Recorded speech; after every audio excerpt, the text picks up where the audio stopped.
Bueno, bienvenidas y bienvenidos. Estamos dando comienzo a la mesa número 1 del proyecto y Habitar.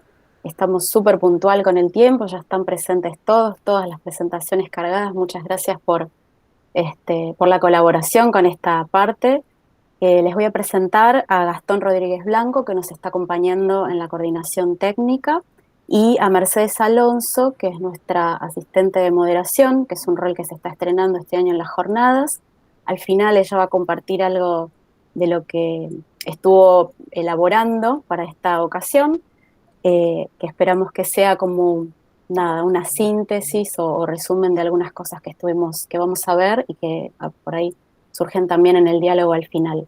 Entonces, recuerdo que son 5 minutos, entre 5 y 7 para cada una de las expositoras. Vamos a respetar el orden del programa y vamos a arrancar entonces con Beatriz Volpato Teixeira, cuya ponencia es Mujeres y Viviendas Populares, Proyectos Comunitarios Autogestionados en São Paulo, y se trata de una comunicación. Beatriz, ¿querés presentar vos? Ok, puedo presentar. Un momento.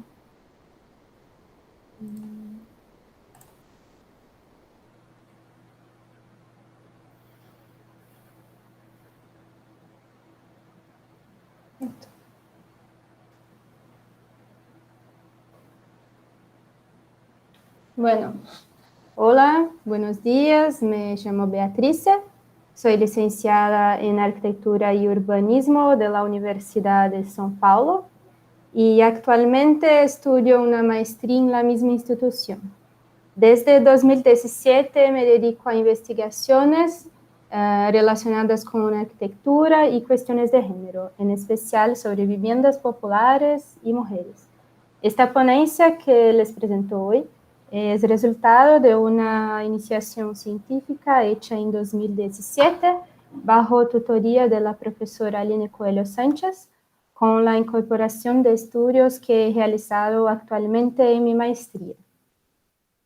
Bueno, sobre el objeto de investigación, él surgió en 2016 al asistir a una ponencia sobre proyectos comunitarios de autogestión, cuando noté que la Oficina de Asesoramiento Técnico USINA ya identificaba la importancia de la presencia de mujeres en los movimientos de lucha por una vivienda digna y también en la construcción de las mismas. A partir de ahí surgió la duda sobre si esa fuerte presencia ocurría también en otras construcciones autogestionadas de viviendas populares. Bajo la hipótesis de que las mujeres tenían rol central y protagonismo dentro de esos movimientos, decidí analizar dos conjuntos habitacionales construidos por medio de proyectos comunitarios. El conjunto habitacional Unión da Juta, hecho por Usina, y el conjunto habitacional Rio das Pedras, hecho por Viglieca y Asociados. El objetivo general fue comparar dos experiencias de conjuntos de viviendas de interés social construidas por proyectos comunitarios autogestionados en los años 90 en São Paulo, analizándolos desde la perspectiva de género. Los objetivos específicos fueron dentro del Instituto de Arquitectura y Urbanismo de USP, un debate sobre cuestiones de género en el área de la arquitectura y levantar un recorrido teórico sobre el tema. La metodología se realizó mediante estudios bibliográficos y entrevistas a arquitectos y mujeres que participaron de los proyectos analizados. Y como resultado, la investigación corroboró la hipótesis de la alta participación de mujeres en los dos proyectos estudiados, de su carácter distintamente calificado. Al analizar los desdoblamientos de esta participación, se propuso una profundización sobre ese tema. Con ello, fueron elaboradas algunas cuestiones abiertas que podrían intensificar el debate. Esas cuestiones componen tres ejes esenciales para una mejor reflexión. El primero, relacionado con el rol de los proyectos comunitarios autogestionados en el capitalismo. Todo sitio de construcción de proyecto comunitario autogestionado desarrolla el fortalecimiento del poder popular. ¿Hasta qué punto esos proyectos no entran en la lógica capitalista de responsabilizar a los trabajadores más precarizados a resolver por cuenta propia el problema habitacional? El segundo, relacionado con el rol de los proyectos comunitarios autogestionados para las mujeres de la clase obrera. Las cuestiones son: ¿el sitio de construcción de proyecto comunitario autogestionado consigue emancipar y empoderar a las mujeres? ¿Adquirir su propia casa hace a la mujer libre del machismo y del patriarcado? Para finalizar, el último eje es relacionado con la comparación del trabajo en los dos proyectos. La obra de Vigliecca tuvo el mismo impacto en las mujeres que lo que Usina afirma que ocurre en sus obras. De toda la inquietud producida en esta investigación, se puede observar que la experiencia de producción autogestionada de viviendas trae consigo una arquitectura diferente a la que habitualmente se presenta en las viviendas de interés social en Brasil, con más calidad, cumpliendo mejor con las demandas de los futuros residentes y posibilitando con el proceso colectivo de lucha, proyecto y construcción una unión entre los trabajadores. Por lo tanto, concluyo que los dichos proyectos formulados con ideales progresistas van más allá de conseguir que las familias de los trabajadores tengan su propia casa. Estas construcciones tienen la intención de movilizar a los trabajadores a salir de la posición de aceptación de las relaciones de producción preexistentes y de formular y provocar el cambio. Para finalizar, estas son mis referencias y las referencias de las imágenes. Gracias por la atención. Muchas gracias, Beatrice. Gracias por la puntualidad también. Pasaríamos entonces a la ponencia número 2 de Marcela Bio. El título es Modos de habitar de las clases populares en el conurbano bonaerense, un abordaje conceptual desde la categoría Estrategias del habitar. En medio se sumó María Ximena Manrique Niño. No sé si leíste mi mensajito, pero estamos respetando el orden del programa, así que sería... Ya estamos. Perfecto. Marcela, ¿presentás vos? Hola, buen día a todos y todas. Sí, cómo no. Pensé que estaba más tarde en el orden del programa, pero no hay ningún problema porque tuve un pequeño inconveniente doméstico que acabo de resolver. Así que bueno. La vida misma, no te preocupes. Preparada. Bueno, en principio agradecer también a la coordinación de las jornadas por haber propiciado este nuevo encuentro. Sinceramente creo que las jornadas son un espacio de intercambio sumamente interesante, en particular también para quienes trabajamos en FADU. Y bueno, agradecer especialmente a la coordinación y aprovecho que está Jimena también acá presente, que bueno, que se ha ocupado muy exhaustivamente de todos los detalles, doy fe. Bueno, mi trabajo, discúlpame, Mónica, ¿vos podés presentar mis diapos? Sí, cómo no, sí. Porque yo tengo vos me un guión decís, escrito. Dale, vos me decís siguiente y yo paso. Sí. Quiero aclarar que en realidad la presentación, como habían adjudicado 5 minutos, no puede dar cuenta, digamos, de la totalidad de la ponencia. Es una ponencia que básicamente propone un desarrollo conceptual, así que yo voy a ir siguiendo un guión que armé, intentando una síntesis y bueno, y te voy, digamos, vamos coordinando el pasaje de las diapositivas. Bueno, la ponencia se titula Modos de habitar de las clases populares en el conurbano bonaerense. Si puedes subir para la primer diapo porque me quedé sin el título completo. Perfecto. Como decía, la ponencia se titula Modos de habitar de las clases populares en el conurbano bonaerense, un abordaje conceptual desde la categoría Estrategias del habitar. Mi nombre es Marcela Bio. Soy arquitecta y doctora en ciencias sociales y soy investigadora con ISET. en el marco del Instituto de la Espacialidad Humana de la FADU, y también soy docente e investigadora de la Universidad Nacional de Avellaneda. Sí, continuamos con la presentación.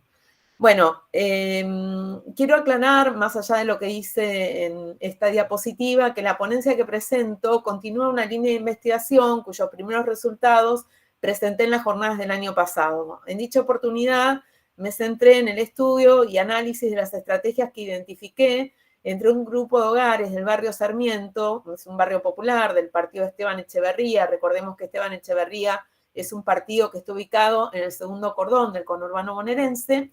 Y como decía, me centré en el análisis de las estrategias que se dan estos hogares, que se dieron estos hogares, para lograr respuestas a sus necesidades habitacionales, pero también a otras necesidades tales como el acceso al trabajo, a las transferencias monetarias procedentes de las políticas sociales, a la salud y a la educación, contemplando particularmente el modo en que dichas estrategias dialogaban con el tipo de hábitat que habían alcanzado y la posición que, digamos, tenía el barrio en el marco de la estructura urbana metropolitana, que, como ya mencioné, estaba ubicado en el partido de Esteban Echeverría, en el segundo cordón.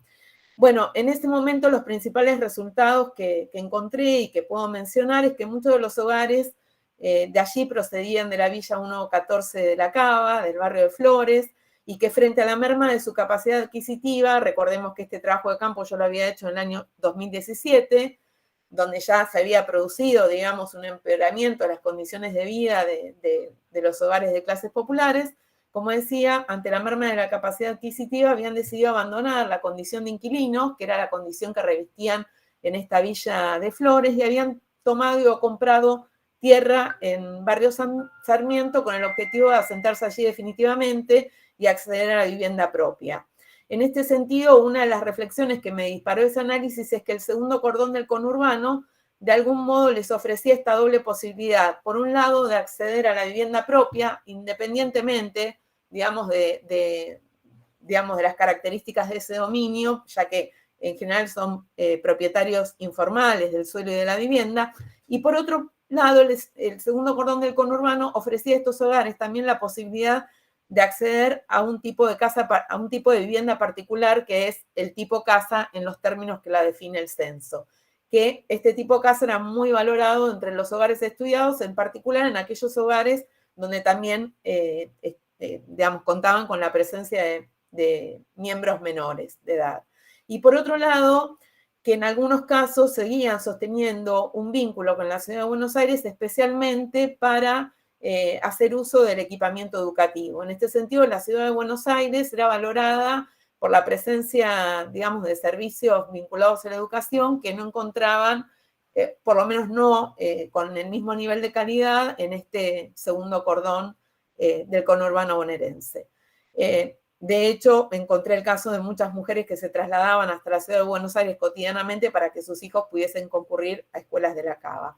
Y por otro lado, casi en un movimiento inverso, diría, contrario, advertí, digamos, la emergencia y la construcción, digamos, de algunos lazos comunitarios, barriales, que se constituyeron un soporte especialmente para las mujeres y especialmente para acceder al trabajo, a este trabajo que viene de la mano de las políticas sociales, que en aquel momento, digamos, básicamente se inscribía en el marco del programa Argentina Trabaja, que promovía la formación de cooperativas en barrios populares para hacer obras de infraestructura, digamos, de escasa complejidad, o incluso para participar en tareas de recuperación, de limpieza de arroyo y de trabajo comunitario en el marco de comedores.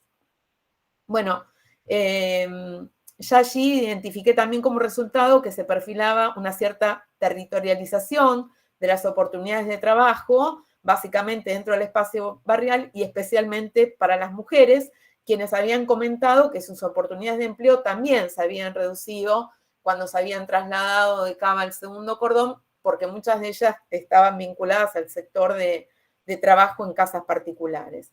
Bueno, dicho esto, en esta ponencia, y aquí está el objetivo, regresé a la categoría que me sirvió de sostén para el análisis de la evidencia empírica que yo había recogido en Barrio Sarmiento, y es una categoría que yo propongo, digamos, una propuesta original, supongo, que tiene que ver con el estudio de las estrategias del habitar. Bueno, en este caso, digamos, mi interés en esta ponencia era volver sobre la arquitectura conceptual de la categoría y seguir profundizando digamos, en su construcción conceptual, bajo la hipótesis de que creo que es una categoría que puede brindar, digamos, puede ser fértil para lograr ciertas intersecciones entre los estudios del hábitat y los estudios de la economía popular, porque es en ese cruce donde también se sitúan mis investigaciones. Bueno, en este sentido me planteé algunas preguntas, digamos, para organizar la ponencia. Bueno, ¿qué contribuciones puede realizar esta categoría Estrategias del Habitar? Si querés pasar de diapositiva, Mónica, te agradezco. ¿Qué otras categorías pueden citarse como antecedentes a esta categoría que yo propongo, que es la de Estrategias del Habitar? ¿Qué atributos puede compartir la categoría Estrategias del Habitar con estas otras que identifico como antecedentes a la propia? ¿En qué se distancia? ¿Y qué tipo de articulaciones puede propiciar y cómo entre los estudios del hábitat y los estudios de la economía popular? Y como última pregunta, ¿qué nuevas claves de lectura nos ofrece esta categoría para la evidencia empírica recogida en barrios populares a lo largo de casi una década? Quiero aclarar que desde el año 2010 vengo estudiando las condiciones de vida y estrategias de reproducción social de los hogares que habitan en villas de asentamientos del conurbano bonaerense, desde una perspectiva que me ha permitido realizar contribuciones teóricas también, justamente al campo de los estudios del hábitat y en particular al campo de los estudios de economía popular, porque por definición, digamos, comprendemos como núcleo, digamos, de esta economía popular que habita el conurbano bonaerense a estos hogares que han accedido a la tierra y a la vivienda por mecanismos que no son los que propone el mercado inmobiliario formal, ¿no? Como una definición operativa de quiénes son los trabajadores que forman parte de esta economía popular. Los definimos básicamente por una estrategia central que tiene que ver con el acceso al suelo y a la vivienda. Entonces, bueno, están geográficamente también, digamos, situados en las villas y los asentamientos del conurbano. Bueno, dicho esto, comencé, digamos, un recorrido, como dije antes, revisando con qué categorías podía dialogar esta categoría que yo propongo, y bueno, allí partí de esta noción que propone Doberti del habitar como una macropráctica. Si querés continuar con la diapositiva que sigue, te agradezco. Partí de esta noción de Doberti, del habitar como una macropráctica, como una práctica que incide en todas las prácticas sociales específicas. Después recuperé una distinción que ofrecen Duhau y Giglia, quienes sostienen o quienes ponen el acento en la distinción entre el habitar y el residir, ¿no? Entonces, bueno, ellos lo que comentan en ese caso, que habitar y residir, digamos, son términos distintos. Residir puede referirse exclusivamente o puede remitir exclusivamente a un espacio donde, digamos, se logra, digamos, algunas cuestiones vinculadas a la reproducción del hogar. En cambio, habitar incluye un conjunto de relaciones que hace que el sujeto esté, bueno, inmerso en una estructura social y en una estructura, digamos, socioespacial. Esta distinción que establecen los autores a mí me vino muy bien porque, bueno, de algún modo le otorga legitimidad a esta posibilidad de comprender el estudio de las estrategias del habitar, ya que en los estudios del hábitat principalmente se vinieron estudiando lo que se denominó como estrategias residenciales.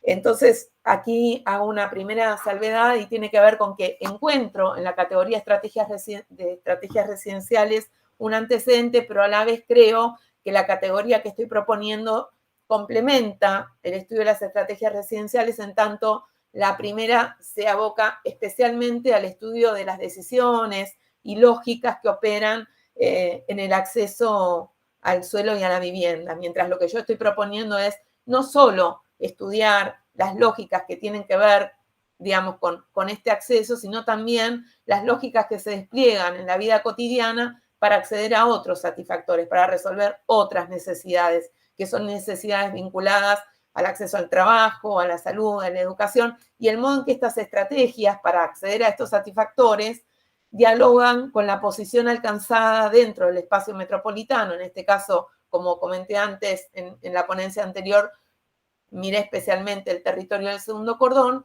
y además con el tipo de vivienda, con el tipo de hábitat alcanzado, que por lo general, en el marco de la economía popular, se trata de un hábitat precario, digamos que tiene, por lo general, las viviendas están en condiciones deficitarias, aunque recuperables, y los barrios, por lo general, disponen de escasos servicios de infraestructura e incluso, digamos, tienen escasas oportunidades de transporte. Bueno, el otro concepto con el que encuentro un cierto parentesco tiene que ver con el concepto de espacios de vida. Hay algunos trabajos que abordaron el estudio de la vida cotidiana, de los hogares, a partir de esta categoría espacio de vida que se define como, digamos, el espacio o los lugares donde los individuos llevan adelante, digamos, sus actividades cotidianas, incluido también el estudio de la movilidad. Bueno, dicho esto, si querés pasar también la diapositiva. Después me aboqué a un primer intento de operacionalización de la categoría Estrategias del Habitar, y para ello me pareció importante distinguir entre dos dimensiones, ¿no? Como la dimensión espacial y la dimensión temporal. En ese sentido, pienso que las estrategias del habitar pueden estudiarse o el estudio de las estrategias del habitar puede estructurarse a partir de tres momentos distintos que para mí son estos que comento en esta primera columna. Un primer momento que tiene que ver con el acceso al suelo y a la vivienda, es decir, el momento en el que efectivamente los hogares logran acceder a un lugar dentro del espacio metropolitano y un lugar donde, digamos, llevar adelante su vida cotidiana, una vivienda, independientemente del tipo, de la tipología, ¿no? Un segundo momento que yo identifico con el proceso de asentamiento, que es algo que en general no aparece con frecuencia en los estudios del hábitat, porque en general los estudios del hábitat parten del momento, ¿no?, donde ya los hogares están asentados. Y lo que yo identifiqué en mi trabajo anterior es que el asentamiento en los barrios también tiene una dimensión procesual. Muchas veces, digamos, hay un miembro del hogar que se radica primero y mientras tanto va realizando mejoras para lograr, digamos, un mínimo de condiciones que haga posible que se traslade el hogar en su conjunto. En ese caso, encontré que muchas veces los miembros varones, adultos, son quienes se radican en primer lugar hasta que logran un cierto acondicionamiento del terreno y de la vivienda para poder alojar a la familia completa. Bueno, esto por lo general en los análisis vinculados al hábitat popular está bastante invisibilizado y a mí es un momento que me interesa también puntualizar y retomar en alguna investigación futura. Y por último, un tercer momento que ya tiene que ver, digamos, con la producción del hábitat y con, digamos, la producción de otras condiciones que son necesarias para lograr la reproducción del hogar. Me refiero a esto que comentaba antes, ¿no? Bueno, con estas estrategias que tienen que ver con el modo de acceder a otros satisfactores, digamos, a cómo consiguen obtener un trabajo, cómo acceden a los ingresos que vienen de la mano de las políticas sociales, cómo resuelven, digamos, la escolaridad de sus hijos y, bueno, también cómo resuelven la atención de la salud. En particular, aquí no marqué con círculos, digamos que estos momentos también remiten a escalas espaciales, podemos decir, distintas. El primer momento, acceso al suelo de la vivienda, digamos, remite a una escala metropolitana. El proceso de asentamiento remite más a un espacio de proximidad que tiene que ver con el espacio barrial y también al espacio doméstico. Y este tercer momento de producción del hábitat y de otras condiciones necesarias para la reproducción del hogar nos invita a visitar como estas tres escalas que yo señalo en este intento de operacionalización de la categoría, ¿no?, que es la escala metropolitana, la escala barrial y la escala doméstica. Si querés pasar, Mónica, a la última diapositiva. Bueno, y por último, Y a modo de conclusión, que de todos modos les invito a leer la ponencia, a quienes les interese el tema y la propuesta conceptual que estoy intentando construir. Bueno, creo que realmente la categoría tiene, digamos, una cierta fertilidad para producir articulaciones entre los estudios del hábitat y de la economía popular, especialmente porque a partir del análisis de estas estrategias del habitar de los hogares y de revisitar o visitar estas 3 escalas que propongo y estos momentos, es posible identificar también cómo son estos entramados de economía popular y cómo es este territorio, digamos, donde logra la reproducción este núcleo de economía popular del conurbano, digamos, y allí se empieza también a visibilizar o identificar ciertos lugares que yo diría que son equiparables a áreas de centralidad metropolitana, que no están tampoco estudiados mayormente por los estudios urbanos y que son centralidades que yo leo en clave de centralidades populares.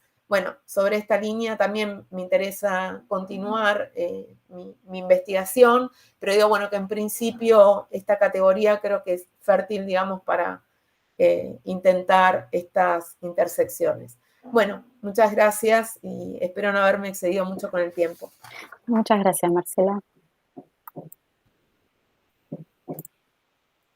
Vamos a pasar entonces a la tercera, de la cual tenemos un video, así que un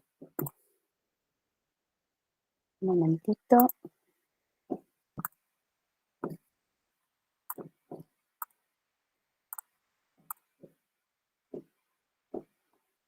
¿Se ve? Sí. Buenos días, soy la arquitecta Beatriz Pedro, autora de la ponencia Acompañamiento de Procesos Populares, junto con el arquitecto. ¿Se escucha bien? Sí. Perfecto. Continuamos entonces. Arquitecto Contreras, de ambos del Taller Libre de Proyecto Social, y voy a desarrollar un esquema de la ponencia. El año pasado, hace más de un año, nos vimos todos observando la ocupación de tierras en Guernica, que reunió más de 1.904 familias, en las cuales había 2.769 menores, de los cuales a su vez 66% estaban los adultos sin trabajo y 60% argumentaron no poder pagar el alquiler. Nosotros vemos acá la expresión de la crisis habitacional que vive nuestro país, en particular agudizado por la pandemia. En este proceso, lo que nos interesaba destacar es el rol del sector académico en relación con los habitantes y las organizaciones sociales para encontrar una propuesta que pudiera resolver la situación a favor de los intereses de esta población. Se constituyó una comisión de urbanismo integrada por docentes, estudiantes y profesionales de la FADU-UBA, de la Filosofía y Letras de la UBA y de la Facultad de Arquitectura de La Plata. Y trabajamos a lo largo del proceso. Una vez que el proceso se consolidó y empezó a desarrollarse, nosotros empezamos a ver cómo hacer para aportar a una solución que no escalara con la violencia con que se terminó. Primero se ayudó a la población a poder asentarse lo mejor posible para poder después pelear por una urbanización integral. Se hizo una propuesta y un proyecto de urbanización que se presentó al juzgado y a todo el proceso y a todas las escalas del Estado que intervinieron, y cuando ya el proceso derivaba en el desalojo, se ayudó presentando proyectos de barrio transitorio para, en el caso de ese desalojo, en esas negociaciones, cosa que no se tuvo en cuenta. Guernica está al sur del conurbano, casi en la Tercera Corona. Acá este es el predio tomado, que está en una parte, estaba sobre un barrio cerrado, y lo que queremos destacar es que es una zona donde hay una enorme cantidad de barrios cerrados vinculados al Camino del Buen Aire, y hay 13 barrios populares que integran el RENAVAP. O sea que el tema de suelo para qué y para quién en esta relación está vigente en este lugar. Y estas dos maneras diferentes de vivir. si lograr una urbanización popular que resuelva las necesidades de todas estas miles de familias como reflejo de otras, o si continuar con la especulación inmobiliaria de más tierra para menos gente de los barrios cerrados. Se elaboró un proyecto que se presentó a todas las instancias para ver de poder aportar a su resolución, y lo llevaba en las distintas manifestaciones que realizaba la población en los distintos lugares.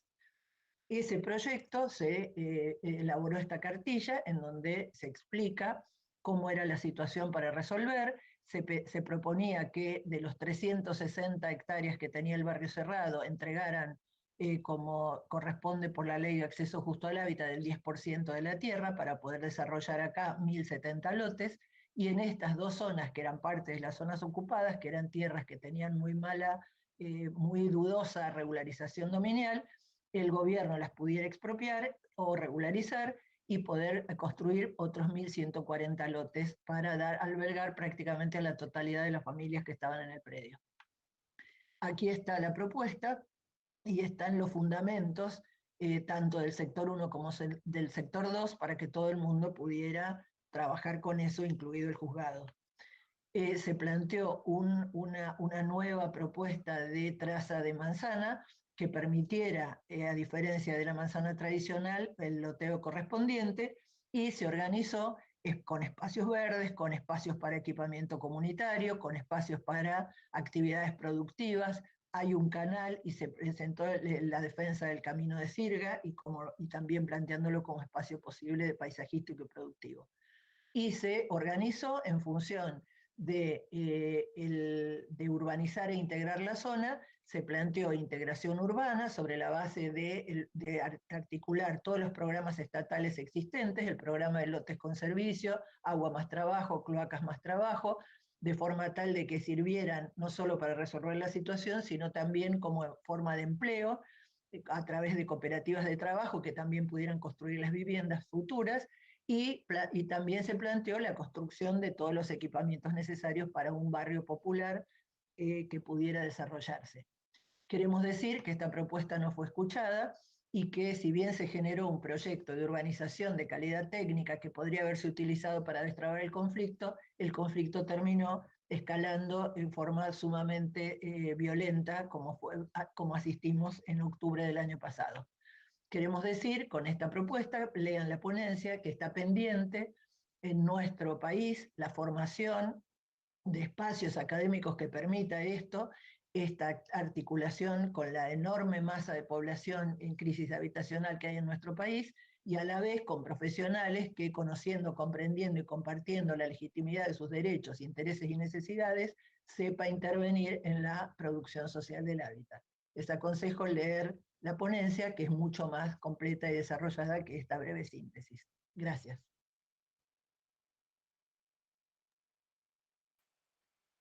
Bueno, vi que a Andrea se le cortó recién. No sé si hay alguien más del equipo de la cuarta ponencia, Desnaturalizar para Conocer. Si no, podemos pasar a la quinta, y si Andrea logra conectarse, porque me avisó que estaba con cortes. María Ximena Manrique Niño, de Colombia, Sí, ¿estás lista? sí, dame 2 segundos entonces. ¿Tú me ayudas Bueno, con cómo la no, presentación, por favor? cómo no, sí, sí. Gracias.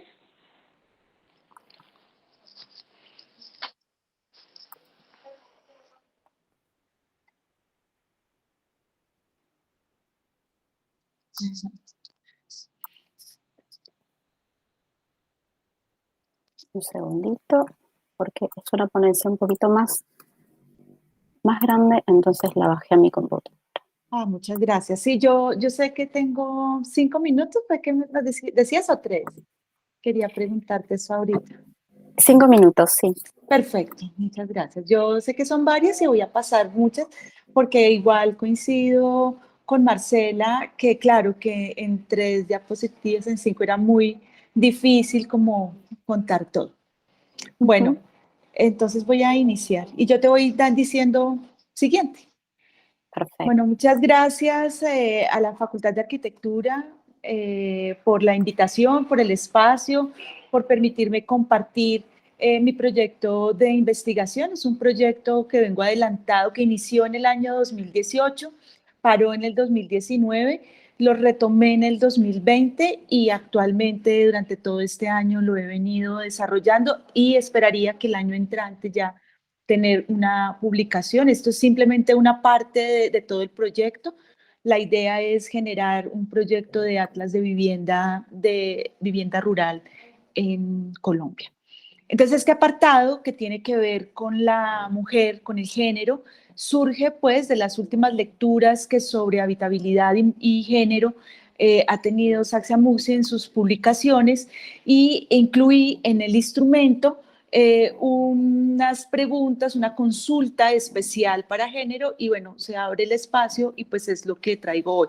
Un poco mirar aquello que desde la habitabilidad y desde la arquitectura no se percibe de la misma manera que si se hacen pues, este tipo de indagaciones. Adelante.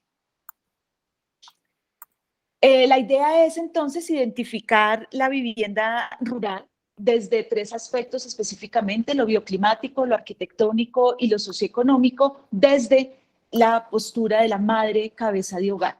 Estas imágenes, vamos a ver durante el recorrido algunas imágenes del Pacífico, estas son del Caribe, que es el último levantamiento, y ¿me están escuchando bien? ¿Alguien está diciendo que tiene problemas? ¿O no se me escucha? No, disculpa, me avisé porque me tocaba a mí, Okay. creo, y justo se me desconectó. Bien, Bella, gracias. Tranqui, gracias. Bien, entonces van a encontrar del Pacífico, de la zona andina, cafetera de Colombia, de la zona del altiplano cundiboyacense, que es donde yo me radico, unas del Meta, todo lo que es la Orinoquía que conecta con Venezuela, y estas que es del último trabajo, que es sobre el Caribe colombiano, un poco como este levantamiento. Adelante. La mujer, en esencia, en Colombia hay unas diferencias muy grandes, por ejemplo, con la tenencia de la tierra, cuando la cabeza de hogar es masculino o cuando la tenencia de la tierra es una mujer. Hay mayor precariedad, esencialmente, en los hogares donde la mujer es cabeza de hogar, porque las diferencias de salario en nuestro país para la mujer son menores que frente al hombre, incluso haciendo el mismo trabajo. En lo rural, se tendría el supuesto, el paradigma que el trabajo agrario es de mayor fuerza y que por tanto la mujer debía devengar menos salario. Esto ha generado una brecha salarial y como tenemos un legado de un fuerte proceso de contingencia de paz que duró 60 años, entonces estos desplazamientos, estas muertes en la zona rural, pues ha generado un mayor número de mujeres cabezas de hogar en nuestro territorio. Adelante. Estas son simplemente estadísticas precisamente de eso, de las actividades. Hay un fuerte cambio en lo que se hace en la actividad económica productiva de la vivienda rural. Hay un pancoger, esencialmente, en el área productiva de la vivienda, es decir, una huerta para la alimentación, pero estas huertas no necesariamente cumplen con la canasta familiar mínima para tener una alimentación saludable y en todas maneras pues hay que recurrir a adquirir los productos de otra manera. Entonces ahí es un pancoger muy limitado y la mayoría de ellas trabajan en flores, recolecciones de frutos, es decir, en grandes extensiones productivas agrarias. No de propia, ¿no? Como de un emprendimiento propio. Los que están más retirados o los que están más allá de la ruralidad.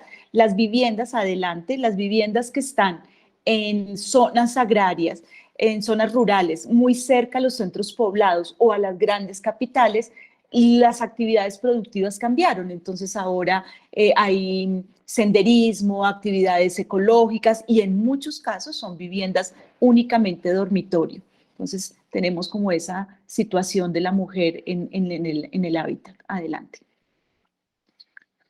Bueno, aquí es sencillamente un poco como para hablarles estadísticamente pues de ese total de hogares rurales que les mencionaba, contra hogares donde predomina el hombre. La brecha es bien pequeña, cada vez más nos acercamos al 50-50. Adelante. Bueno, no solo tenemos la mujer campesina o la mujer rural, discúlpenme, la mujer rural de contextos más occidentales, nosotros hacia el Pacífico, esencialmente lo que es el Cauca, que es el territorio donde he podido indagar, pues tenemos unas culturas nasas, unas culturas de descendencia, por ejemplo, en el Pacífico, la zona atlántica, de descendencia guayú, que tienen una actividad económica y un hábitat en esa ruralidad. Hay diferentes etnias rurales, entonces tenemos indígenas, tenemos campesinas, y tenemos personas que habitan en suelo rural, pero tienen una vida urbana en todo su núcleo familiar. Porque predominan el acceso al servicio y el acceso a educación, a la salud, generalmente en centros poblados o en unidades, agrupaciones o ciudades capitales. Bueno, el trabajo de campo que se hace es una mirada de paisaje, es decir, analizamos componentes dinámicos, componentes estáticos del paisaje,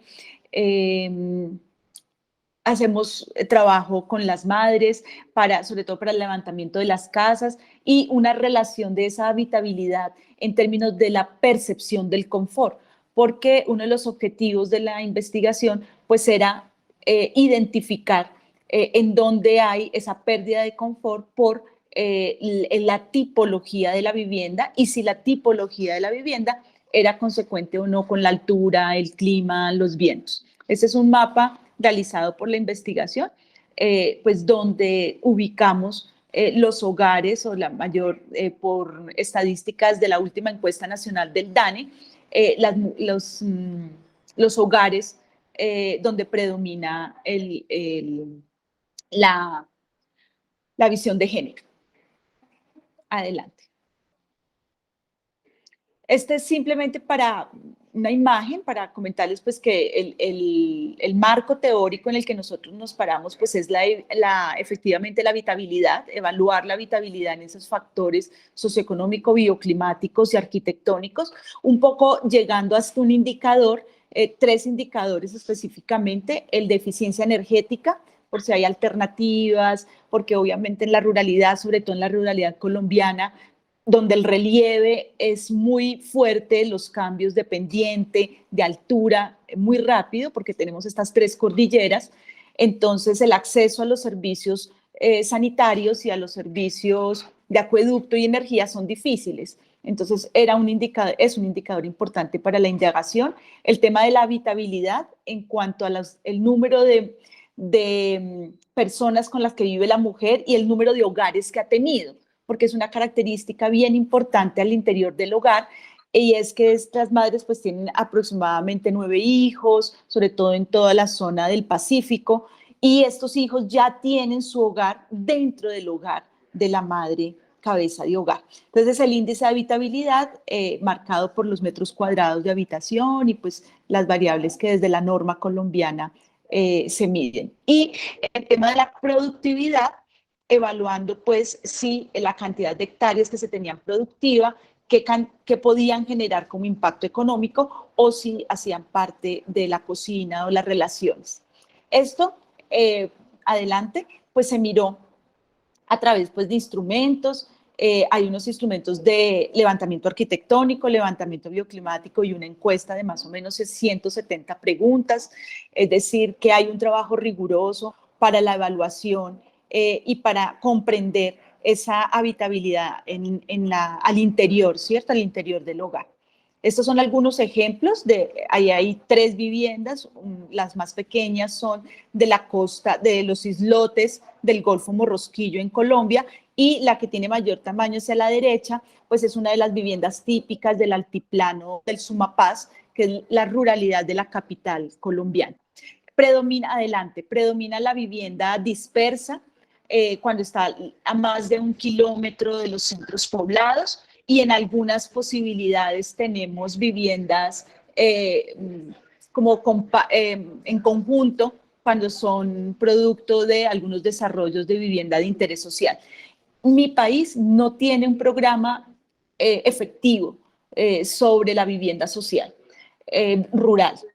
Hay vivienda rural, hay proyectos, pero la mayoría de los proyectos sociales se concentran en las ciudades. Aquí, simplemente para detectar las 5 regiones en las que se han hecho levantamientos, la región del Caribe, el Pacífico, el Andino, la Orinoquía y la Amazonía, no tengo todavía procesos más allá que del Piedemonte, donde inicia la Amazonía, que es un departamento que se llama Florencia, Caquetá, donde digamos que el conflicto armado ha tenido una fuerte repercusión y por tanto los levantamientos que tengo son de la frontera donde se hizo un despeje, unas zonas que se les dio a los grupos armados, cediéndoles un territorio. Entonces, digamos que hay una dificultad ahí en la información. Los otros ejemplos que ven allí son del Pacífico. Eso es Guapi, es un territorio hermosísimo donde prima la vivienda palafítica.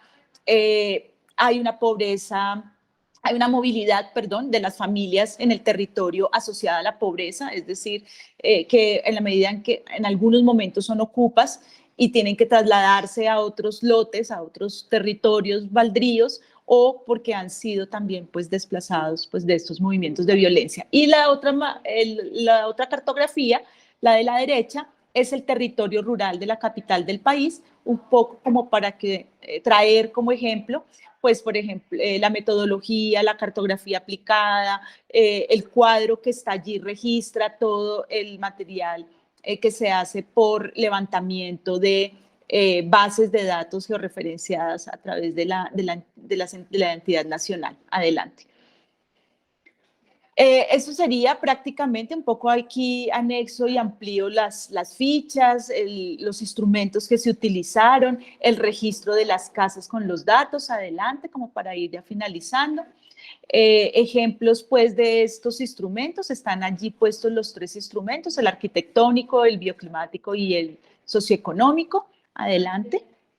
Estos registros pues fueron sistematizados, se hace un análisis de imagen, se aplica una metodología de un grupo de paisajistas chilenos que hacen una valoración sobre el paisaje urbano, pero esta metodología sirve para apropiar algunos elementos, sobre todo los que no son dinámicos fijos, que están asociados a los componentes físicos naturales, para hacer la lectura del territorio, adelante, de aspectos bióticos, ambióticos, y sobre todo tener pues, la posibilidad al realizar la encuesta de registrar pues sobre todo estas dinámicas de la vida cotidiana de la mujer al interior del hogar.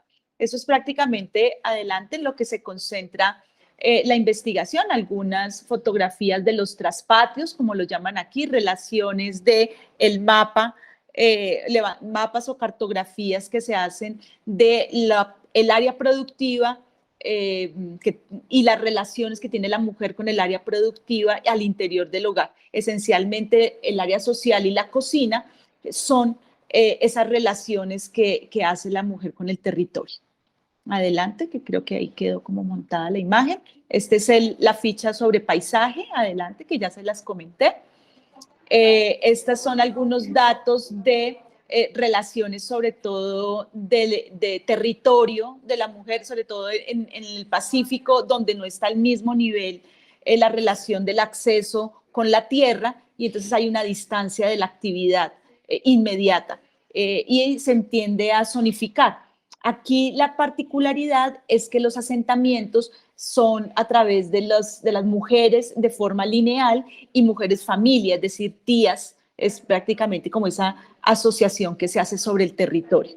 Obviamente, pues esto adelante da cuenta pues de un trabajo de otros autores muy tradicionales y grandes maestros de la Universidad del Valle, que han sido mis maestros y que por tanto pues he aplicado pues sus metodologías. Esos son los resultados de percepción de confort y de relaciones de percepción con el hábitat. Estos son de lenguaje hacia adelante. Las siguientes son los análisis de la composición arquitectónica, leída desde la teoría de la arquitectura, pero sobre el levantamiento tradicional, vernacular de las viviendas campesinas. Adelante. Este es un análisis comparativo de esos levantamientos. Ya en la parte de sistematización de la información se hace un análisis de la geometría, las jerarquías, la linealidad, la accesibilidad y si estos componentes son resultado de la disposición del uso de las actividades femeninas en el territorio. Efectivamente, hay un predominio de las viviendas en L y en U cuando la madre es cabeza de hogar y ha sido autogestora de esa hábitat. Adelante. Todos estos resultados, estas líneas de tiempos normativos, pues arroja criterios para generar una nueva vivienda que tiene que ver con la flexibilidad, la productividad y la posibilidad de progresividad, porque los costos adelante, está muy bien, sí, adelante, porque los costos de la vivienda el subsidio tiende a ser muy bajo, muy limitado, de 50 millones de pesos colombianos, que son más o menos unos 4.000 euros, pero demandan casi 100, casi 10.000 euros completar toda la vivienda, porque en el ejercicio, cuando se iba mirando cómo iba creciendo, sobre todo las que son más permanentes hacia la región andina, pues requieren pues, de más subsidios, de completar, de hacer otras estrategias que puedan posibilitar ese crecimiento de todas las familias rurales donde la mujer es cabeza de hogar son numerosas, más que cuando son hombres, y tienden a albergar otros hogares, esencialmente la de sus hijos mayores. Adelante. Bueno, esta es la última diapositiva y el último slide. Yo simplemente para comentarles el trabajo que he realizado, pues ha sido posible a partir de las fundaciones de las mujeres cabezas de hogar, tanto en la periferia de Bogotá, en el territorio rural de la capital, como a través de fundaciones, sobre todo en la parte del Pacífico y de la costa Caribe. Estas son las mujeres de Aguas Vivas, que es un corregimiento que queda cerca de Barranquilla, en la costa Caribe colombiana, y pues estas son las mujeres. ¿Quiénes son? Pues son artesanas, son profesionales, son asalariadas, son trabajadoras, son microempresarias y son recolectoras. La mujer rural de mi país vive en el territorio rural, no solo a nivel de dormitorio, sino a nivel de productividad. Trabaja la propia tierra a través de sus oficios y sus problemas tienen que ver muchos asociados con la precariedad de la vivienda, pero también con el acceso a ser ellas formadas, terminar su formación básica y poder adquirir técnicas de estudios superiores. Eso está muy limitado. Y como conclusión, pues la calidad de acceso al trabajo es muy deficiente y los recursos productivos para la mujer son limitados.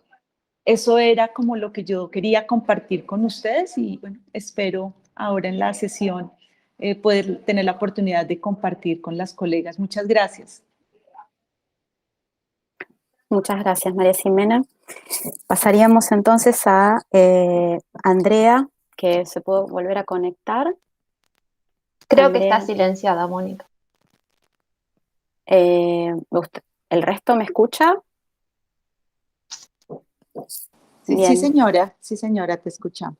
Bien. Sí. Andrea, ¿vos me escuchás?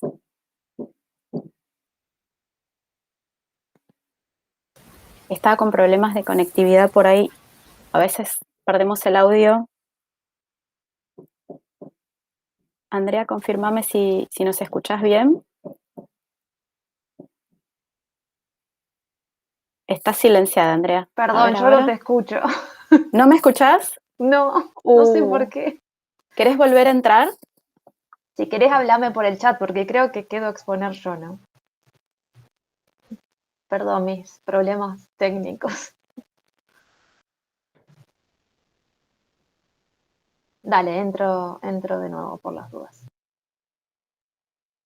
Bien, esperemos un momentito.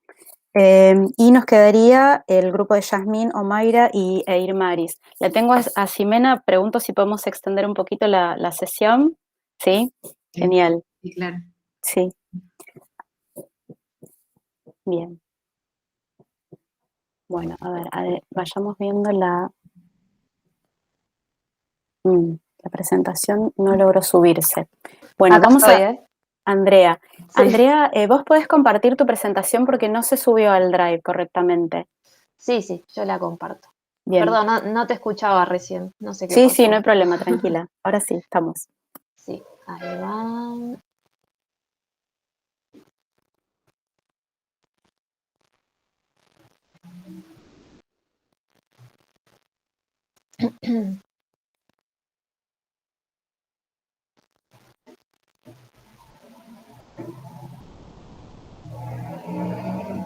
Ahí se ve, ¿no? Ahí empieza a Sí, aparecer la pantalla. Sí, perfecto. me voy a silenciar el micrófono.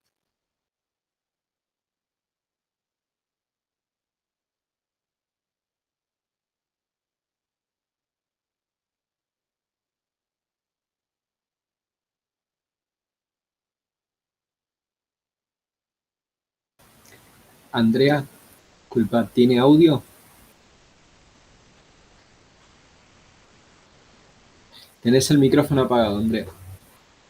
Sí, tiene audio, espérame que debo haber compartido mal. La forma para compartirlo es arrastrarlo a una pestaña del explorador de internet y en compartir pone una pestaña que dice mejor para video y animación. A ver.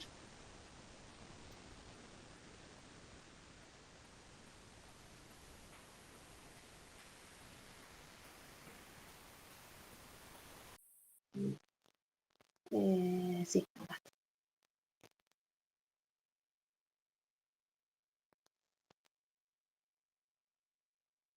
La tarea de formación del Taller Libre de Proyecto Social para el abordaje de los contextos de producción social del hábitat, que tiene entre sus pilares la experiencia directa, la práctica en territorio y la vincularidad entre actores, representa un desafío en el proceso de enseñanza-aprendizaje, que impone desnaturalizar las prácticas educativas tradicionales, reconociendo los obstáculos de nuestra formación para posibilitar la reelaboración de nuestros aprendizajes, asumiendo el compromiso de la tarea con una actitud reflexiva que permita afrontar el desafío de un nuevo rol. Desde el año 2019 trabajamos con los vecinos del barrio 23 de diciembre de Cuartel Quinto, Moreno, realizando una práctica participativa y multiescalar junto a la organización Madre Tierra para el mejoramiento del hábitat. El barrio 23 de diciembre es una de las zonas más postergadas del partido Moreno, que se enmarca en lo que entendemos como producción social del hábitat. Nuestra tarea en el barrio 23 de diciembre está sostenida por la convicción de que es necesario un conocimiento no solo teórico, sino directo, que nos permita problematizar esa realidad sin atenernos a preconceptos, sabiendo que la realidad se nos presenta en primera instancia como un carácter de modificable, hecho que dificulta el pensamiento de acciones transformadoras. Entendemos que es necesario desnaturalizar la visión hegemónica de la proyectualidad como propuesta técnico-estética objetual, acontextual, problematizando la relación multidimensional y compleja entre ambiente, entorno material y simbólico y sociedad. Esto requiere también un cambio en el rol del diseñador, la superación del lugar del diseñador-autor con la noción de coautoría, en relación de pares, aunque no de iguales, entendiendo esto también como restitución de derechos. La lectura de las bitácoras de los estudiantes nos permite entender el peso, el impacto del conocimiento directo del contexto de trabajo en la subjetividad de cada uno, abriendo interrogantes, dudas como primer paso del aprendizaje. El viaje se me hizo muy largo.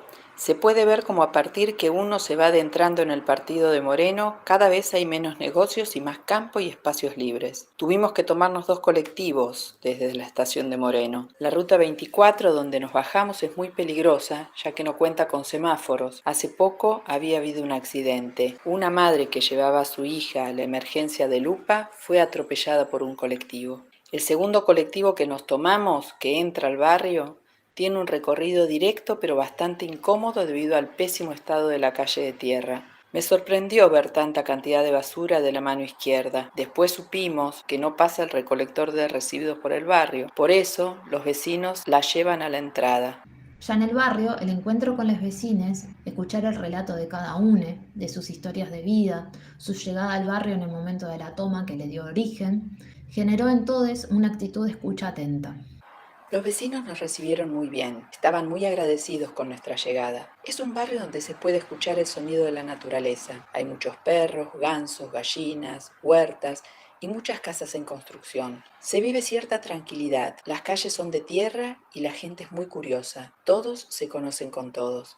Noelia compró su terreno por 20.000 pesos. No tenía para pagar el alquiler en Chacarita donde vivía junto a su cuñada y por eso tuvo que mudarse. Al principio vivían en una carpa, luego se compraron una casilla, pero se inundó todo y perdieron hasta la heladera, entre otras cosas importantes. Cuando compró el terreno, no sabía que antes ya había sido comprado por otro hombre y se lo quitaron. Ella comenta con tristeza que no estaba enterada de la situación. El acercamiento sensible a esa realidad concreta, como primer paso de construcción de conocimiento, interpela nuestro ideario, nuestros prejuicios y comienza a develar una realidad desconocida. Promueve en los estudiantes el desarrollo del sentido crítico, como premisa necesaria del saber universitario, el cuestionamiento de lo dado, la resignificación del lugar de su disciplina y la necesidad de una acción transformadora que aporte a procesos de construcción de otras prácticas disciplinares, que cuestionen y modifiquen las barreras que fragmentan la sociedad actual, en particular el vínculo universidad-comunidad. En una primera instancia, a partir de un proyecto de instalación de biodigestores impulsado por la ONG Madre Tierra, trabajamos a escala familiar en las propuestas de mejoramiento habitacional, implementando las dinámicas de consultorio de hábitat. Luego, a partir de una necesidad primaria planteada por los vecinos, se abordó una segunda instancia en la cual se desarrolló el preproyecto de un centro comunitario. El proyecto acordado con la comunidad es el que da origen a un trabajo conjunto, pero es la definición de tareas concretas en línea con los objetivos e intereses de las partes la que funciona como articulación de los lineamientos proyectuales, pedagógicos y vinculares de los participantes. La tarea tiene una función estructurante que permite la construcción permanente del vínculo. Incorporar al otro cultural en las distintas etapas del proyecto implica revalorizar el papel social del usuario, que aparece no únicamente como destinatario, sino como protagonista indispensable de estas tareas así programadas. Junto con él, también, rescatar y reconocer el lugar donde está situada la persona, su medio, su historia y su situación actual, jerarquizando entonces su experiencia y sus saberes. El vínculo así establecido sienta las bases para la ruptura de la relación asimétrica entre el poseedor de un saber y quien no lo tiene. Frente al diseño de autor y la autorreferencialidad como matriz del proyecto, el trabajo conjunto, el vínculo sostenido desde una posición de escucha, de acompañamiento, de constancia, el reconocimiento y respeto de los saberes y situaciones de cada parte, avanza en una práctica proyectual democrática. Son estas prácticas las que nos permiten enriquecer la reflexión en relación a los necesarios cambios en la formación de nuestras disciplinas para aportar un cambio del rol profesional que permita acercar nuestros saberes a las necesidades populares, vinculando la universidad a toda la comunidad y la reflexión a la acción. La tarea de formación del taller. Muchas gracias, Andrea. Pasamos Gracias, entonces. perdón, entre todos los problemas técnicos me olvidé de decir Pudimos que... verlo. Pudimos, gracias por la paciencia. Me olvidé de decir que yo formo parte de un equipo de más personas, Gabriela Bandieri, Fabián Leguizamón y Mariana Guido, que no podían estar hoy, pero bueno, eso. Bien, pudimos compartirlo al trabajo. Pasaríamos entonces a la última exposición. Está Yasmín presente y creo que están sus compañeras también. ¿Quieren compartir ustedes o prefieren que yo haga la presentación? No, vamos a intentar compartir nosotras. Genial. Gracias.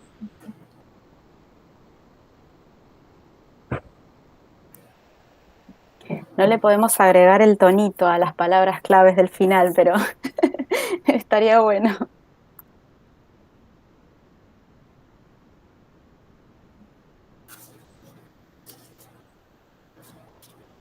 Se ve perfecto, Yasmín.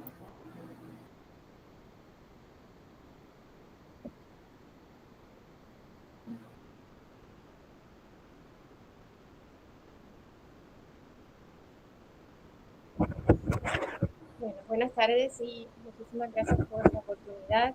Mi nombre es Yasmín Crespo y soy cofundadora y miembro del taller Creando Sin Encargos, junto a mis compañeras Omaira Rivera Crespo e Irmari Santiago.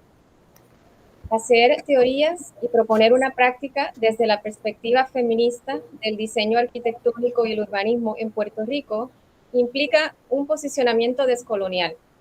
El conocimiento debe situarse en las experiencias e iniciativas comunitarias e interseccionales,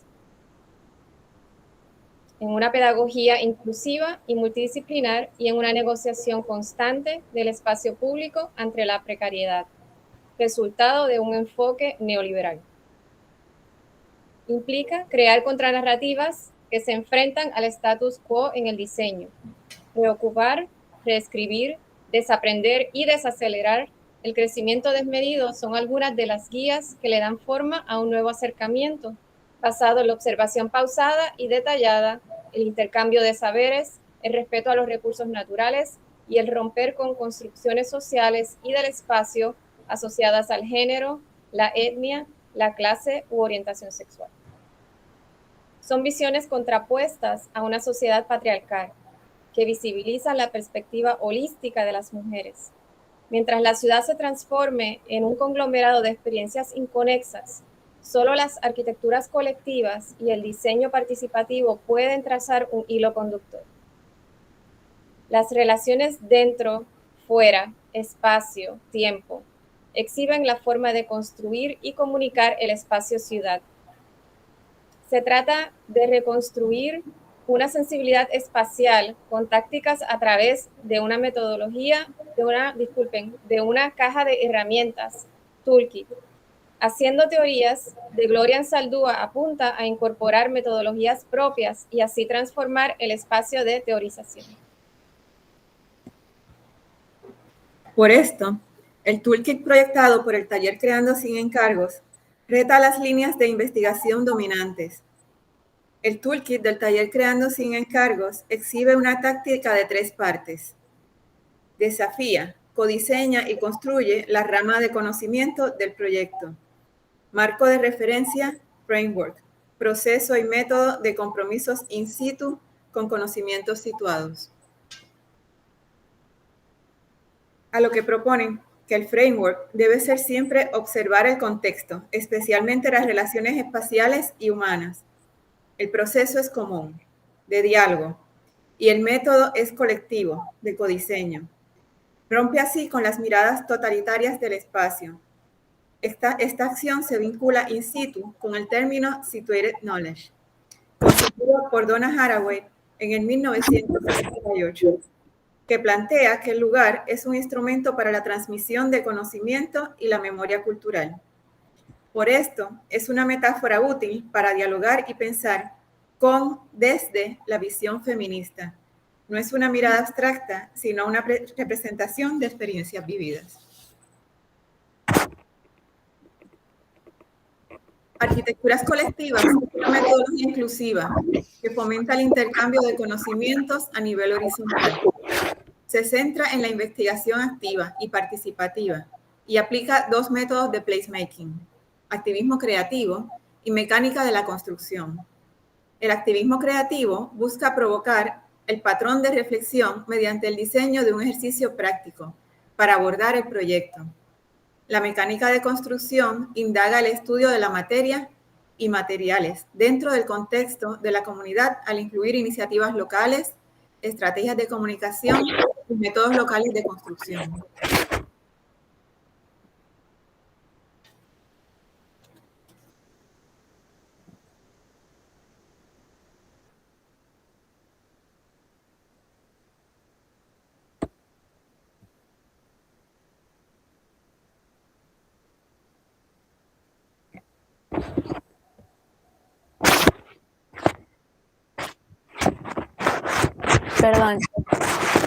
Perdón, chicas, se cortó el audio de quien estaba hablando.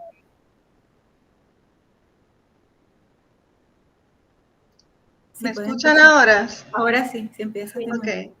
En el slide 8, ahí fue que iba a entrar, gracias. El taller Creando Sin Encargos llevó a cabo el tercer workshop de arquitecturas colectivas en Barrio Obrero San Ciprián, en julio del 2021, apoyando las iniciativas del Parque de la Amistad. San Ciprián es una de las 8 comunidades aledañas al Caño Martín Peña en San Juan, Puerto Rico. El Parque de la Amistad es un proyecto autogestionado por la comunidad, liderado por mujeres y tiene el potencial de convertirse en un ejemplo de lo que puede ser una ciudad pensada para y por las niñas. El proyecto está ubicado en un terreno cerca de un centro comunitario y de tutorías, fundado por las mismas mujeres. La comunidad comenzó a habilitar este terreno remanente para convertirlo en un parque de manera que las niñas tengan un espacio para jugar y compartir sanamente al aire libre. El toolkit es un artefacto crítico para la visibilización de saberes y quehaceres. Es decir, inquietar los discursos, apoyar los tránsitos interseccionales, permitir las travesías interdisciplinarias y visibilizar las acciones realizadas por las mujeres. El framework para comenzar a desarrollar un proyecto con la comunidad implica comprender la pluralidad y convergencia de las formas de habitar que son parte de un contexto particular. El proceso es común y se ancla en las narrativas o historias invisibilizadas. Es un proceso de diseño participativo. Los habitantes de las comunidades son los protagonistas y sus voces forman parte del guión que dirige la etapa del diseño, cuyo método es colectivo y colaborativo. Solo estar en un lugar permite comprenderlo, posicionar el cuerpo o la cuerpa con relación a otros elementos en el espacio, delimita, traza contornos, crea bordes y establece un sentido de pertenencia. Asimismo, construir en ese lugar permite conocer sus límites y la naturaleza real del proyecto, in situ. ¿Qué hacemos las mujeres? Fundar prácticas alternativas, descolonizar la academia, construir alianzas y unir esfuerzos para trabajar con la comunidad. Bueno, pues muchas gracias a todos ustedes. Muchas gracias, chicas. ¿Me escuchan bien? Sí. Bien, fantástico. Bueno, si les parece, lo que vamos a hacer ahora es una ronda de diálogo, de intercambio de preguntas. Vamos a hacer unos 10 minutitos de intercambio, si les parece.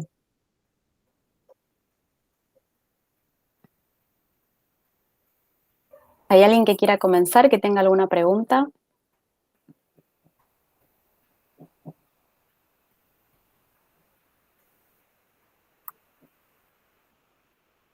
Aprovechemos este momento porque después vemos las ponencias y nos surgen dudas y nos quedamos con ganas de hacer preguntas. Pero lo que sí está bueno, que nos posibilita de alguna manera, entre, digamos, las cosas negativas que tiene la virtualidad, es que, bueno, hay redes potenciales, ¿no?, a construir entre todas estas experiencias que hoy, de alguna manera, por ahí se vienen desarrollando, se ordenan, se comunican, ¿no? Hay algunas de las comunicaciones que son un placer verlas, que uno, el tiempo pasa y dice, no, seguí. La verdad que, por lo menos personalmente me pasó eso y bueno, ojalá que después puedan verlas en detenimiento. Bien, hay algunos estudiantes, por lo menos reconocí a alguno de mi grupo, y ahí veo que alguien levanta la mano, no sé si quieren hacer alguna pregunta a las expositoras. Irmari Santiago de Puerto Rico para Arquitectura y Género en el Paisaje Rural. Agradeciendo no solamente al panel y toda la organización, sino agradecer también la oportunidad de ver en otros contextos caribeños, ¿verdad? Latinoamericanos, las luchas que estamos teniendo como mujeres, diseñadoras, madres, sobre cómo dejar de estar invisibilizadas, no solamente por una solución de un proyecto tradicional, sino entrar a las entrañas de lo que es la vida de una madre, ¿verdad? En cuanto a la crianza, a la parte social, la parte cultural, y realmente cómo lo presentó, cómo utilizó las gráficas, cómo lo mostró, no solamente llega a este núcleo selecto de profesionales, sino que cualquier persona de a pie, ¿verdad? La misma comunidad lo entiende. Y eso para mí tuvo, ¿verdad?, un impacto más allá, ¿verdad?, de lo que es la comunicación gráfica. Yo estoy segura que cada uno de esos miembros de esas comunidades se han sentido parte y han participado para que usted haya podido lograr una presentación como esa. Así que mis felicitaciones.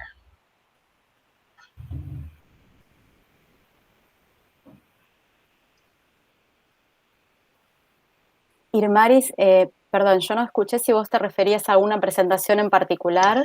A la de arquitectura y género, sí. Realmente todas fueron fantásticas, pero quería puntualizar en la de arquitectura y género, creo que era de Ximena, sí.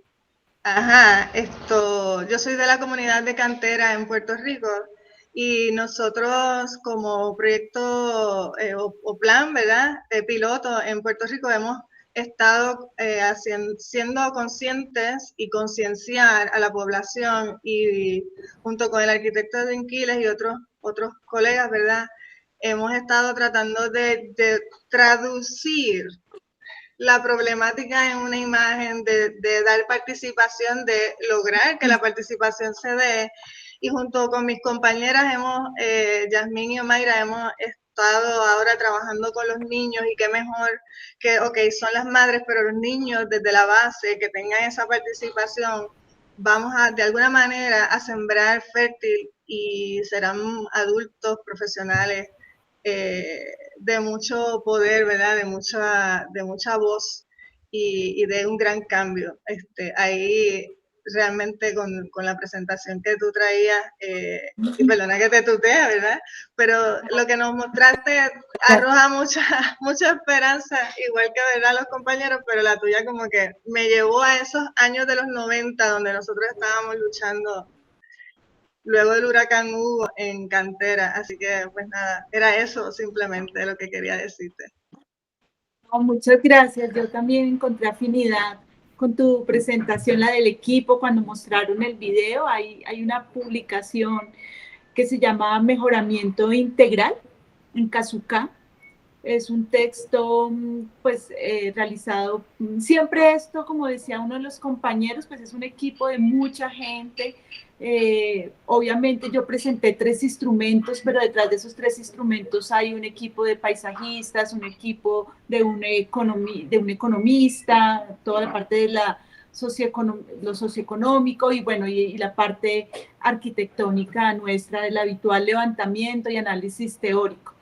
Pero en el texto, que es un trabajo diferente a que lo desarrollé del 2011 al 2016, hay prácticas y hay ejemplos de trabajo participativo con niños. En el último capítulo, en el capítulo 4, donde se hizo un parque en una ladera de un retal vacío urbano, en un barrio informal, en la periferia entre Bogotá y Soacha, que es una zona que es muy vulnerable en términos de pobreza y en términos de tráfico de drogas, pero también tráfico de niños y de mujeres. Sí, es una zona muy delicada, se llama la Comuna 4, y en el libro, la primera parte, hay unos ejercicios de participación, y luego el desarrollo, pues es lo histórico y algunas prácticas de diseño resultado de procesos de participación.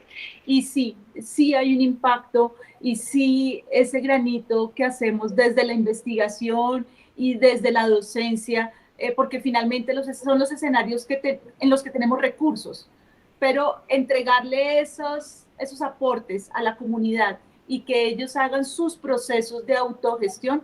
Hoy la comunidad tiene uno de esos parques que aparece en el texto, gestionado por ellas y hecho. ¿Qué se hizo? Se hizo un proceso de participación con grupos focales.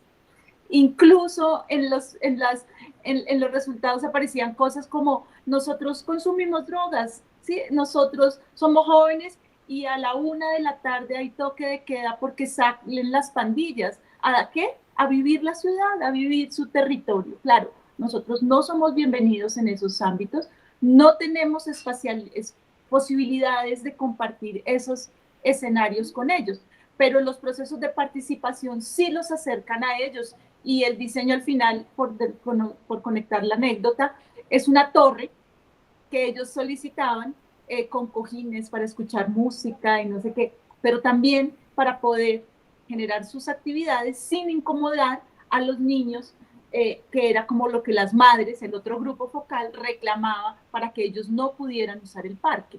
Entonces, estos procesos de armonizar lo que hay, uno no va a corregir y a decir no debes hacer esto o por qué estás involucrado en aquello, porque son otras las disciplinas las que les compete, digamos, esas posibilidades de aporte. Entonces yo sí estoy convencida que lo que hacemos desde la investigación y desde la academia en estos territorios, aunque el impacto no es inmediato, hay que tener paciencia porque sí tenemos acción, investigación, acción participativa, sí es una realidad. Muchas gracias, María Ximena. Marcela, habías levantado la mano. Sí, había levantado la mano. Bueno, en principio comentar que me parecieron todos los trabajos súper interesantes, que lamentablemente no los he podido leer a todos con anterioridad a la mesa, pero que me comprometo a hacerlo porque la verdad es que las presentaciones son muy inspiradoras. Bueno, también celebro mucho este intercambio con investigadoras de otros lugares de nuestra América Latina. Me parece que las jornadas en ese sentido vienen cada vez mejor y bueno, me parece que es algo para destacar. Y después quería hacer una breve consulta, creo que es Andrea Cabrera, que anoté el nombre del taller libre de proyecto social. No sé, Andrea, si estás por allí. Me parece que se le cortó. Ah, bueno. Porque, sí. Bueno. No sé si hay alguien presente de la cátedra, porque es una cátedra numerosa y había 2 ponencias de la cátedra.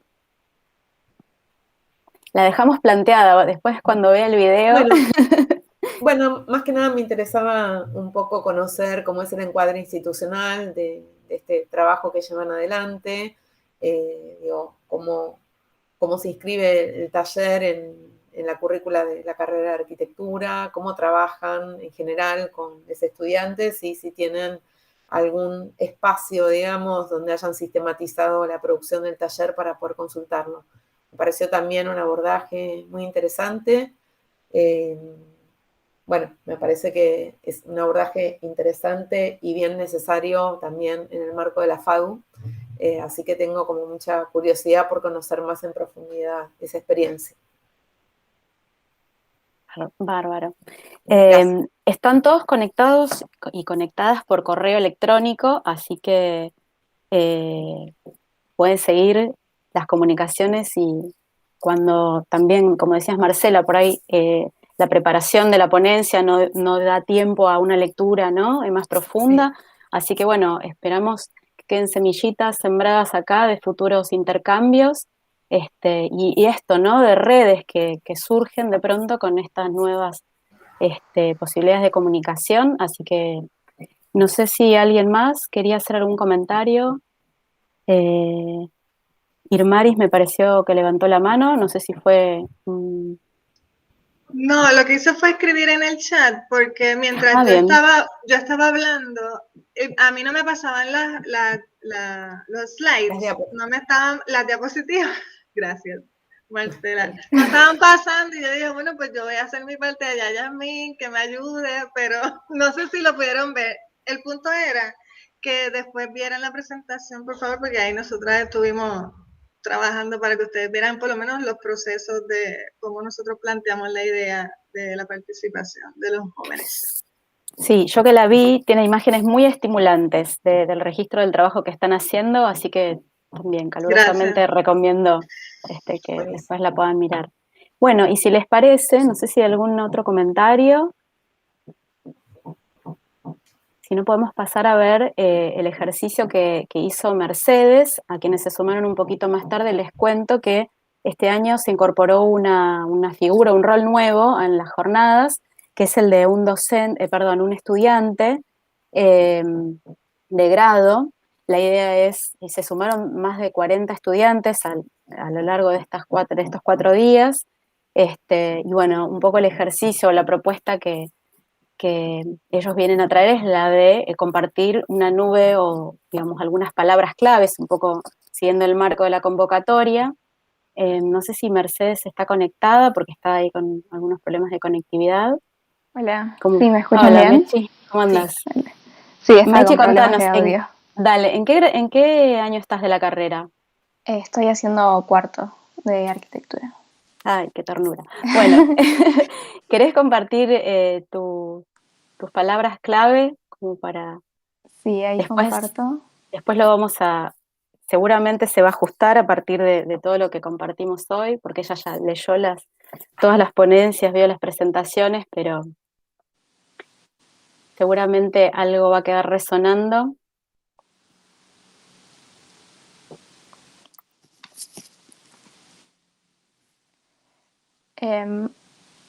Ahí se está viendo. Sí, como decías, a partir de las ponencias y las presentaciones que expusieron hoy,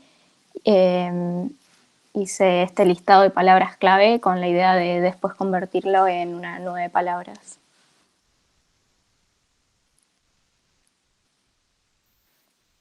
Más temprano la compartimos y bueno, esto surge un poco como, ¿no? De hacer un listado, pero seguramente esto después va a tomar otras intensidades u otras jerarquías. Totalmente. Les propongo que las observemos un momento y si a alguien le surge algún comentario o le quiere hacer alguna sugerencia a Mercedes, que va a seguir trabajando en esto un ratito, es bienvenida. Laura, ¿nos quiere decir algo? Sí, nada, también aprovechar a agradecerles como parte de FADU. Me parece que tener una mesa internacional con estos trabajos estuvo buenísimo. Gracias por participar en las jornadas de casa para nosotros. No, y en relación un poco a esto que trae Mercedes, de las palabras claves. Ay, perdón. Perdón, ya sí.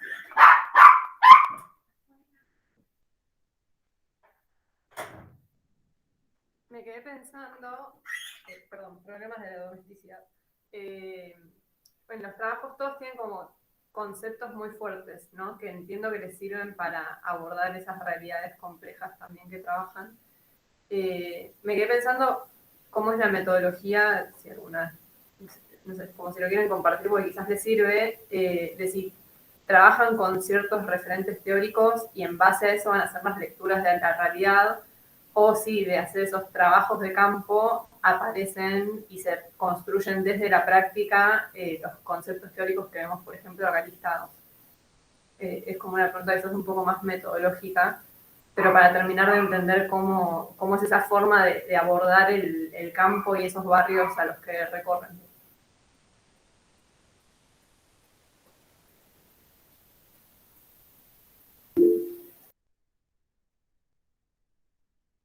Yasmín, ¿querés responder? Sí, hola. Muchísimas gracias por tu pregunta, Laura. A mí también me interesa mucho escuchar otras voces, ¿verdad?, con referencia a cómo hacen conexiones con las comunidades y los líderes comunitarios y de igual manera cómo se trabaja con los estudiantes y con los voluntarios.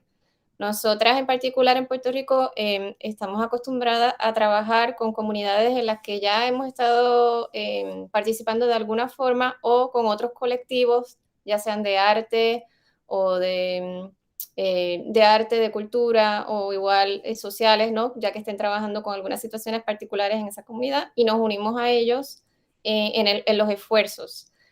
También lo que hemos hecho durante lo que son los talleres de arquitecturas colectivas es que hemos diseñado el ejercicio previamente que vamos a trabajar con los niños o con los estudiantes. Entonces, te doy algunas ideas. Trabajamos en un principio, en inglés se le dice un scavenger hunt, pero con fotografías. Entonces, ya teníamos fotografías, ya teníamos cámaras desechables, y teníamos una serie de preguntas donde, pues, a través de los niños y las fotos que tomaban, pues, nos adentrábamos más a su comunidad y a los espacios en los que ellos juegan y también en los que ellos les gustaría jugar, pero no necesariamente participan ahí por su deterioro o porque existe cierto nivel de peligrosidad. Ya en el último que presentamos hoy, se trabajó con la metodología del storytelling, ¿verdad? O de cuentacuentos. Y entonces ahí ellos a base de dibujo, junto con textos, ellos estuvieron pues diseñando y aportando a lo que sería el diseño y la construcción del Parque de la Amistad. No sé si alguna de mis compañeras también quisiera añadir algo. Y que por más planificación que nosotros hagamos y utilicemos metodologías, el proceso de hallazgos reales de lo que es la experiencia vivida y de toda esa historia contada influencia directamente en el resultado al final. Así que siempre andamos con esas orejitas bien paradas para poder, como parte de la participación, integrarlos y que todo aquello que tenga la comunidad, ya sean oficios, ya sea, ¿verdad?, una historia, ya sea una experiencia, se integra y se incluye para entonces, ¿verdad?, ir más afín y directo a esa población, porque cada proyecto tiene una identidad y esa identidad debe ser respetada. Y la participación provoca, ayuda y viabiliza el que, ¿verdad?, ese resultado sea uno de éxito y no uno de imposición ni ¿verdad?, de lo que nosotros conocemos que existe en este país. Pero sí, la participación se da de una manera también bien orgánica dentro de la organización que tiene la comunidad. Eso es algo que quería abordar. Yo quería añadir que como parte de este proceso que describimos en la presentación, es un proceso de inmersión que como primera etapa pues, es bien importante para nosotros que los participantes, voluntarios, estudiantes, que son, ¿verdad?, mayoritariamente de arquitectura y diseño, pero hay de multidisciplinar también, geógrafo, de estudios sociales, pues es un proceso de inmersión en el que ellos deben observar, entender la comunidad desde adentro, caminarla, y no es que, ¿verdad?, empezamos a dialogar sin entender, ¿verdad?, los patrones de comportamiento que allí ocurren. Y luego, pues, la segunda etapa, entonces ese es ese proceso de diálogo donde ocurre ese intercambio. Y pues, ahí fue que en esta ocasión utilizamos la herramienta de la narrativa o el storytelling. Y para finalizar, pues para nosotros es bien importante poder construir con la misma comunidad y con los recursos humanos que allí se encuentran. Así que es un proceso completamente de inmersión y horizontal. Bueno, muchísimas gracias. Vamos a ir entonces dándole un cierre a esta mesa. Las felicito a todas, les quiero agradecer por la colaboración en los envíos, en las comunicaciones y que hayamos podido también resolver alguna cuestión técnica que surgió. Así que bueno, las invito a que miren el programa hoy a la tarde, y por 3 días más tenemos muchos encuentros y experiencias para seguir escuchando, participando y bueno, les agradezco mucho, espero que nos encontremos en otra oportunidad. Muchas gracias. Muchas gracias. Muchas gracias.